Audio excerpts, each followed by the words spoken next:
Dear students, आज हम लोग को पढ़ना है रफेज।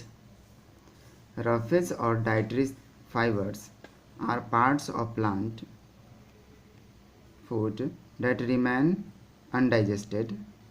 रफेज और डाइटरी फाइबर्स प्लांट फूड का पार्ट होता है जो अनडाइजेस्टेड रह जाता है हमारे शरीर में। The plant parts contain cellulose which is hard and our digestive system cannot digest it. Plant part cellulose रखता है जो हार्ड होता है और हमारा डाइजेस्टिव सिस्टम इसे डाइजेस्ट नहीं कर सकता। So it acts like roughage, इसलिए यह रफेज के जैसा काम करता है। Roughage does not add any nutrients to our body। Roughage हमारे शरीर में कोई भी न्यूट्रिएंट्स ऐड नहीं करते हैं। However, it helps in proper bowel movement and retains water in the body। फिर भी यह हमें शौच में और हमारे शरीर में वाटर को मेंटेन करने में हेल्प करते हैं। Some sources of roughage are fibrous foods like apple, pear, carrots, radish, cucumber, cabbage, cauliflower and many others। Roughage के कुछ सोर्सेज हैं जो फाइब्रस फूड होते हैं, जैसे apple, pear, carrot, radish, cucumber, cabbage, cauliflower and और भी सारे।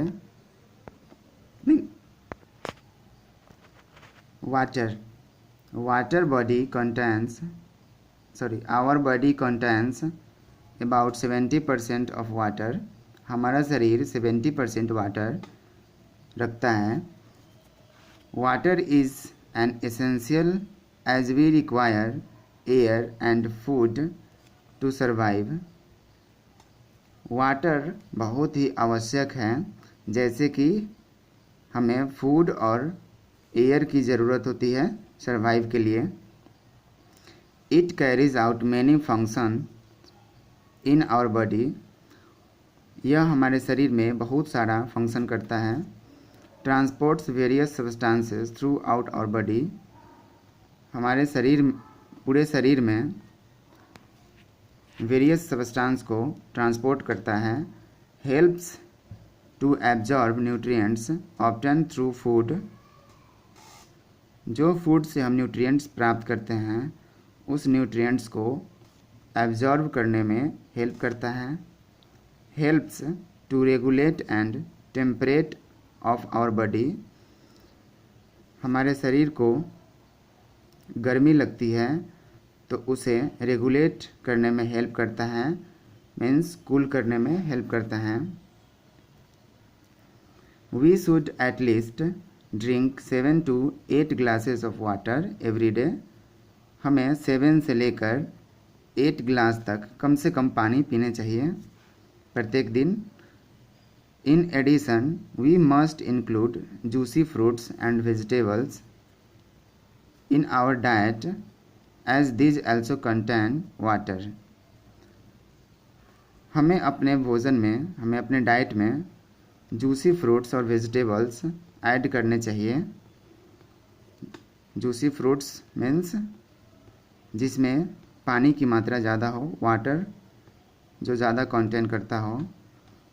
The water lost from the body must be replaced to remain hydrates. यदि हमारे शरीर से वाटर लॉस्ट हो जाता है, कम हो जाता है हमारे शरीर में वाटर, तो उसे फिर से रिप्लेस करना चाहिए और अपने शरीर को हाइड्रेटेड करना चाहिए। Balance diet. A diet containing all the nutrients in adequate quantities is called balance diet. हमारे भोजन के क्वांटिटी में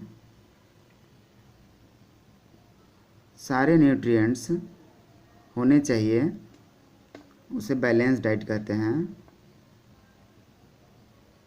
जो भी डाइट ऑल न्यूट्रिएंट्स को अपने भोजन की क्वांटिटी में रखता है उस डाइट को बैलेंस डाइट कहते हैं। It is a combination of all the 5 nutrients called carbohydrates, fats, protein, vitamins and minerals. Balance diet 5 nutrients का कॉम्बिनेशन होता है। Carbohydrates, fats, protein, vitamin and minerals. It also includes roughage and water. और इस balance diet में roughage and water भी include होता है। According to our body requirement a balance diet is different for everyone. हमारे शरीर के रिक्वायरमेंट के अनुसार बैलेंस डाइट डिफरेंट हो सकते हैं प्रत्येक के लिए। It varies with age, sex and type of work. यह वैरी करता है एज के अनुसार, सेक्स के अनुसार, टाइप ऑफ वर्क के अनुसार। मीन्स कोई छोटा बच्चा है तो उसे कम डाइट चाहिए, कोई महिला है, जेंट्स है तो उसको अलग अलग डाइट चाहिए, कोई काम करता है, हार्ड वर्क करता है तो उसे अलग डाइट चाहिए। A growing child requires more protein rich food. एक छोटा बच्चा जो ग्रो कर रहा हो, बेबी चाइल्ड को मोर प्रोटीन रिच फूड की ज़रूरत होती है। अ labour doing hard work needs maximum energy. एक लेबर हार्ड वर्क करता है, उसे मैक्सिमम एनर्जी की ज़रूरत होगी। So this food contains more of carbohydrates and fats. इसलिए इस फूड में कार्बोहाइड्रेट्स एंड फैट्स ज़्यादा होने चाहिए जो ज़्यादा वर्क करते हैं। It is not necessary that a balanced diet should contain expensive food items. यह बिल्कुल ज़रूरी नहीं है कि बैलेंस डाइट में महंगा फूड आइटम ही हो। The foods like groundnut, sprouted seed, moong and black gram, idli, sambar, missi roti, thepla made of cereals and pulses, sattu, banana, spinach, jaggery are easily available and are not very costly. Groundnut,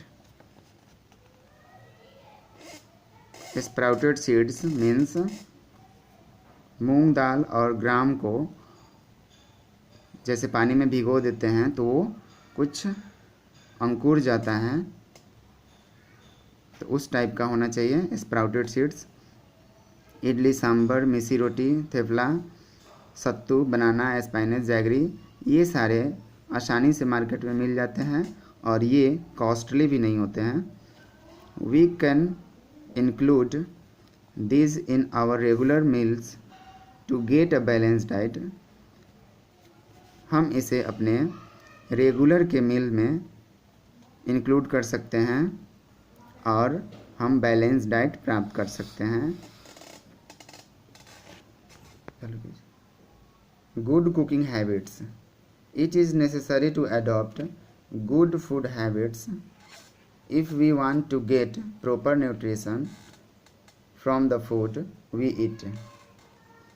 हमें गुड कुकिंग हैबिट अडॉप्ट करना चाहिए यदि हम proper nutrition लेना चाहते हैं food से। तो we eat some food items raw and some need to be cooked. कुछ फूड आइटम्स होते हैं जिसे हम कच्चा ही खाते हैं और कुछ फूड आइटम्स होते हैं जिसे हम पका कर खाते हैं। Whatever food we eat, जो भी हम फूड लेते हैं खाते हैं, it is necessary to adopt the following good habits to stay healthy. हमें गुड हेल्थ रखने के लिए, हेल्दी रहने के लिए नीचे दिए गए रूल्स को फॉलो करने चाहिए। Raw fruits and vegetables should be eaten by washing properly before cutting them into pieces. कोई भी कच्चा फ्रूट्स हो या वेजिटेबल्स हो, उसे खाने से पहले अच्छी तरह से वॉशिंग करना चाहिए और उसे कटिंग करने से पहले भी वॉश कर लेना चाहिए। ऐसा ना कि कटिंग करने के बाद उसको वॉश करें। Rice and pulses should not be washed repeatedly. Rice and pulses को बार बार वॉश न करें। It causes loss of nutrients. Bar bar wash करने से न्यूट्रिएंट्स लॉस हो जाता है। Over heating and deep frying of food should be avoided. ज़्यादा heat करना और ज़्यादा फ्राई करना भी हमें अवॉइड करना चाहिए। It causes loss of nutrients. इसके कारण भी न्यूट्रिएंट्स का लॉस होता है। Thank you.